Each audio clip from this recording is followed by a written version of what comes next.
perhaps you want to get started with investing in ETFs, or potentially you already have a core investment portfolio set up already. Hello, my name's Rachel and welcome back to the channel. In today's video, I'm going to be going through some of the very best thematic exchange-traded funds. We're going to be covering everything from their past performance. Always remember that past performance is not indicative of future performance, the fees that you will be charged for investing in these ETFs, and we will also cover 3-year standard deviation, which gives us an idea of the risk level of each and every one of these exchange-traded funds. What I will say is when you are investing in a thematic exchange-traded fund, they do tend to carry more risk and therefore have a higher standard deviation than you would get, say for example, from a FTSE All-World ETF. So one of the reasons why there is a higher risk level involved in investing in thematic ETFs is because they are concentrated to a specific sector. So you're not getting the diversity that you would get from investing in, say for example, a FTSE All-World or an S&P 500 ETF. So before we get started, just to give you an idea of the risk level involved in investing in thematic ETFs, Vanguard's FTSE All-World has a 3-year standard deviation of 10.27. With investments, what you're looking for with the standard deviation is ideally where all else is the same, you are looking for a lower standard deviation. All of the ETFs that I'm going to include in this video have a standard deviation in the high teens or in the 20s, so much higher standard deviation and potentially a much higher level of risk. Now, you might be put off by that, and that is completely understandable. If you do not have a high risk tolerance, then potentially these thematic ETFs are not for you. What I will say is with investing, often higher risk levels can mean higher levels of reward, but obviously this isn't always the case. So even though these have higher standard deviations, they could potentially have higher levels of reward and higher returns, but obviously we can only see past performance, which I'll be giving you in this video, and we cannot see their future performance. So when you are investing in these different thematic ETFs, please do make sure you're confident and comfortable with these investments. This is by no means financial advice, and I want to make sure that you are comfortable with the level of risk of some of these ETFs. Okay, without further ado, let's get stuck into our first thematic ETF. This is the VanEck Semiconductors ETF. The code for this is SMGB. 1-year annualized returns for this ETF are a whopping 59.08%. 3-year annualized returns are 26.04. So that means every year on average for the last 3 years, this ETF has achieved 26.04%. But that is an average. So you will see with this ETF, there are going to be peaks and troughs.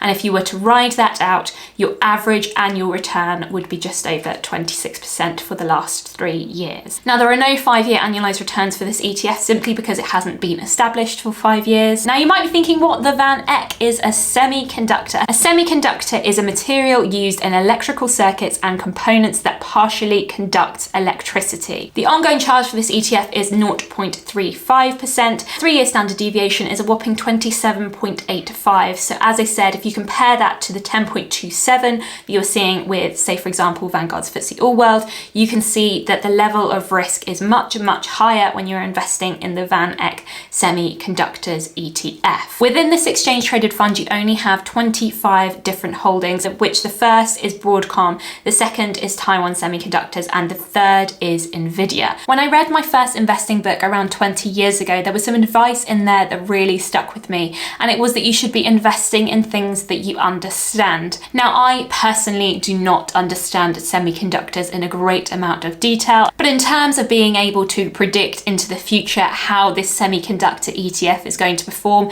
that's something that I don't feel particularly confident doing. The beauty of investing in very diverse ETFs is that you don't have to have the level of understanding of each and every company in that ETF to invest in. So say for example, if you are investing in a FTSE All-World ETF, there are over 3,000 different companies in an All-World ETF, and I don't have to have a great deal of understanding about all of those different companies within that ETF. However, what I will say about these thematic ETFs is, as I said, there's only 25 different stocks in this semiconductor ETF, and I do think there is more caution needed when investing in thematic ETFs. And I would say that for me personally, I would want to have a greater level of understanding of these thematic ETFs before going ahead and investing in them. Certainly more time would be taken researching these ETFs than I would if I was just going to be investing in a FTSE All-World or an S&P 500 ETF. Okay, moving on to our next two ETFs actually that I wanted to feature in this video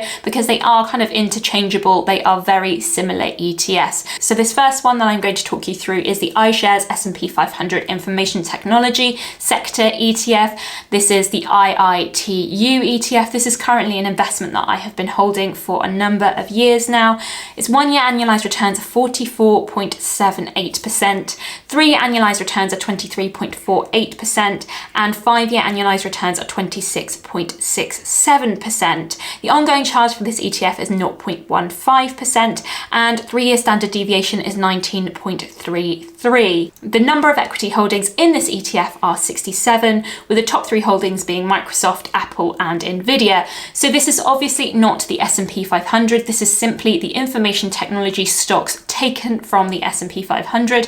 So instead of getting 500 different stocks that you would get in the S&P 500, you are getting 67 of the technology stocks within this exchange-traded fund. So another example of a very similar ETF with a slightly lower fee of 0.14% is Invesco's Technology S&P 500 US Select Sector. The code for this is XLKQ, and it has 65 equity holdings. I just wanted to say thank you. There has been a couple of people in the comments that have mentioned this particular ETF, which is why I am including it in this video. So the next thematic ETF is the LNG Artificial Intelligence ETF. The code for it is AIAG, and 1 year annualized returns are 27.06%, 3-year annualized returns are only 5.03%, and 5-year annualized returns are 14.77%.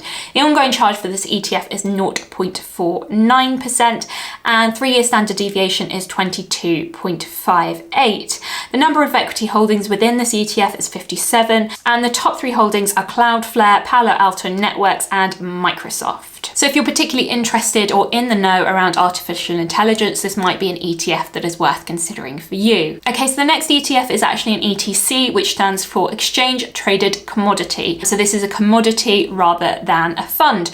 I read Andrew Craig's How to Own the World a few years ago, and in it he mentions the importance of investing in gold and silver. So I wanted to include a silver ETF in this video. So this is the iShares Physical Silver. The code for it is SSLN.